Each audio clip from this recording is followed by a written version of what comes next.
Il n'a pas été très difficile de retrouver Manu Katché.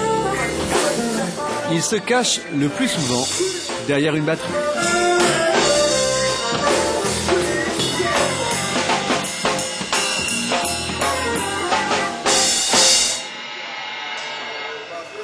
C'est quoi la fin? Si Manu n'est pas tout à fait au point, c'est que ce soir, il est juste venu s'amuser avec une bande de copains musiciens. Son véritable groupe, le voilà. Style très jazzy, il s'appelle Manu Katché Tendance. L'album est prévu pour le mois d'août.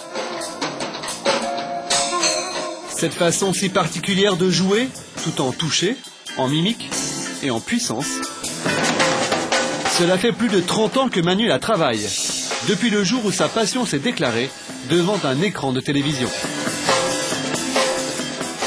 J'ai vu un groupe, je ne sais pas lequel, et j'avais vraiment été marqué par le batteur parce qu'il m'avait vraiment sauté aux yeux. D'un point de vue gestuel, c'était vraiment extrêmement puissant. C'était très beau, quoi, avec ses bras, tout ce qu'il faisait avec les tomes et les cymbales. Et je me suis dit, j'aime bien. Et puis, d'un point de vue sonore, ça m'a plu. À 14 ans, il installe une batterie dans la cave de ses grands-parents en banlieue parisienne.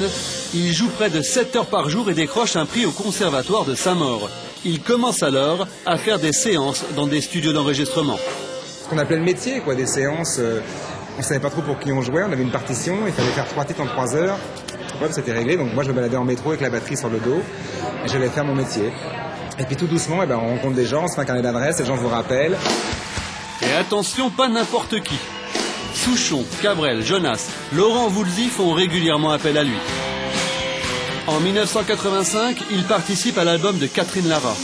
Ce sera un tournant dans sa carrière. En effet, le bassiste de Catherine Lara est aussi le bassiste de Peter Gabriel. Et à cette époque, la star anglaise cherchait un nouveau batteur. Donc il m'a recommandé, je suis allé là-bas sur une espèce d'audition sans vraiment le dire. J'ai fait un morceau, c'était produit par Daniel Lanois. Je me souviens, c'était Don't Give Up avec Kate Bush. Donc j'ai commencé à jouer là-dessus. J'ai vu le sourire sur le visage de Peter. Et là, je me suis dit, effectivement, je pense que, à mon avis, c'est gagné. En 1986, Peter Gabriel sort son tube interplanétaire, Sledgehammer. C'est Manu Katché qui est derrière la batterie. Dès lors, son carnet d'adresses devient international. Le batteur de Peter Gabriel jouera avec Tears for Fears, Dire Straits. Il devient même le batteur attitré de Sting.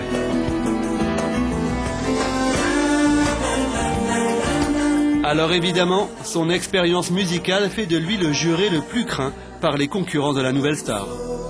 On a tendance à dire que je suis radical, radicalement je dis c'était moyen, quoi. Ça manque de cohésion entre le début, que tu pars en voix là-haut, après tu descends dans les graves, par contre c'est vachement beau. Manu Katché, son avis c'est le plus important pour moi en fait. C'est l'un des meilleurs batteurs du monde, de l'avoir en face de vous, même s'il vient vous taper l'épaule et tout ça. Souvent ils me disent, mais Manu c'est dur, mais t'es juste. Je ne fais pas de langue de bois, mais dans tous les sens. Je ne vais pas les critiquer son costard. Je m'en fous de son costume. Je m'en fous de sa coupe de cheveux. Ce qui m'intéresse, c'est sa performance. Parce que l'intérêt pour moi, c'est que les jeunes qu'on a choisis, ils aillent le plus loin possible. En tout cas, Manu Katché n'a aujourd'hui plus rien à prouver. On pourra très vite en juger. Il part très bientôt en tournée avec son groupe.